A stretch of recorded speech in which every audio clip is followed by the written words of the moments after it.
कठपुतली, डोर से बंधी जिंदगी। कभी कभी जीवन हमें आज़ाद दिखता है, लेकिन भीतर ही भीतर कोई डोर होती है जो हमारे फैसलों को खींचती रहती है। हम हंसते हैं, रोते हैं, गुस्सा करते हैं, प्रेम करते हैं और समझते हैं कि यह सब हमारी इच्छा से हो रहा है। पर अगर कोई पूछ ले, क्या सच में आप अपने जीवन के निर्णय खुद ले रहे हैं, तो शायद उत्तर इतना आसान नहीं होगा।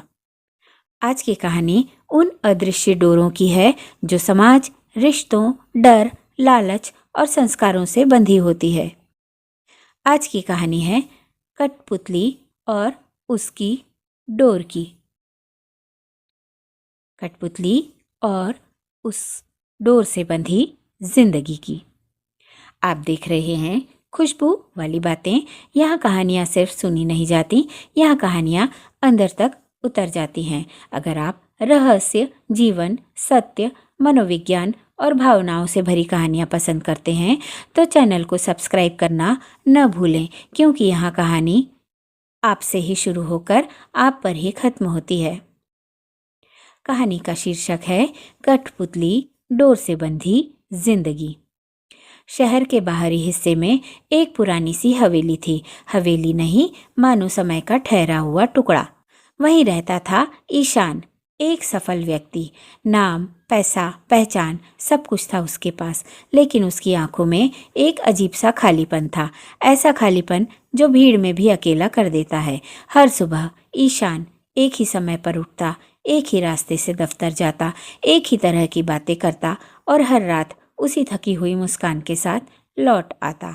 एक दिन हवेली के स्टोर रूम में उसे एक पुराना बक्सा मिला। बक्से के अंदर थीं लकड़ी की कई कठपुतलियाँ। हर कठपुतली के चेहरे अलग थे। कोई हंस रही थी, कोई रो रही थी, कोई गुस्से में थी और कोई बिल्कुल उसी की तरह खामोश।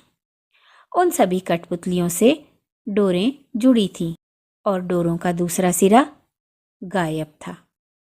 उस रात ईशान ने सपने में देखा, वह खुद एक मंच पर खड़ा है, रोशनी तेज है, तालियां बज रही हैं और अचानक उसे महसूस होता है उसके हाथ, पैर, गर्दन सब डोरों से बंधे हैं।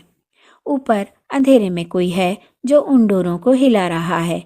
जब डोर हिलती है वह हंसता है, जब डोर खिंचती है वह झुक जाता है और जब डोर झटके से हिलती है तो वह रो पड़ता है। वह चिल्लाता है, मुझे आज़ाद कर दो, लेकिन आवाज़ बाहर नहीं निकलती। नींद खुलती है, पसीने से तरबतर। अगले दिन ईशान चीज़ें नोटिस करने लगता है। वह नौकरी इसलिए कर रहा है क्योंकि समाज यही चाहता था। वह शादी इसलिए करना चाहता है क्योंकि उम्र हो गई थी। वह हंस इसलिए रहा है क्योंकि लोग असहज न हो, और वह चुप इसलिए है क्योंकि सच बोलने की कीमत बहुत ज़्यादा है। धीरे धीरे उसे एहसास होता है कि वह जिंदगी नहीं जी रहा, वह जिंदगी निभा रहा है। एक रात वह फिर स्टोर रूम में जाता है, एक कठपुतली उठाता है और चाकू से उसकी डोर काट देता है। डोर गिरते ही कठपुतली जमीन पर गिर जाती है। न हंसती है, न रोती है, बस पड़ी रहती है। उसी पल ईशान को समझ आता है, डोरें ही हैं जो उसे खड़ा रखे थी। डोरें ही उसे चलाने का भ्रम दे रही थी। डोर कटते ही जिम्मेदारी उसकी अपनी हो जाती है। आज भी वह कठपुतली वहाँ पड़ी है और ईशान ने कुछ डोरें काट दी हैं, अभी कुछ बंधी हैं, क्योंकि हर डोर काटने की हिम्मत हर कोई नहीं करता। कभी कभी डोरें हमें बांधती नहीं, हमें सहारा देती हैं। पर सवाल यह है, क्या आप सहारे पर चल रहे हैं या किसी और के इशारे पर? अगर यह कहानी आपके भीतर कहीं चुभ गई हो तो समझ लीजिए यह कहानी आपसे बात कर रही थी। ऐसी ही गहरी, रहस्यमयी और सोच बदल देने वाली कहानियों के लिए खुशबू वाली बातें चैनल को सब्सक्राइब करें, वीडियो को लाइक करें और अपने विचार कमेंट में ज़रूर साझा करें।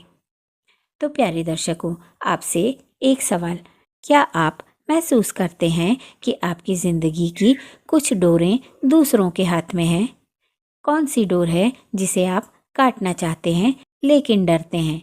क्या पूरी आज़ादी सच में संभव है या यह सिर्फ एक भ्रम है? अगर आज आपकी सारी डोरी कट जाए तो आप क्या खड़े रह पाएंगे? कमेंट बॉक्स में ज़रूर उत्तर दीजिए। जय जय श्री राम।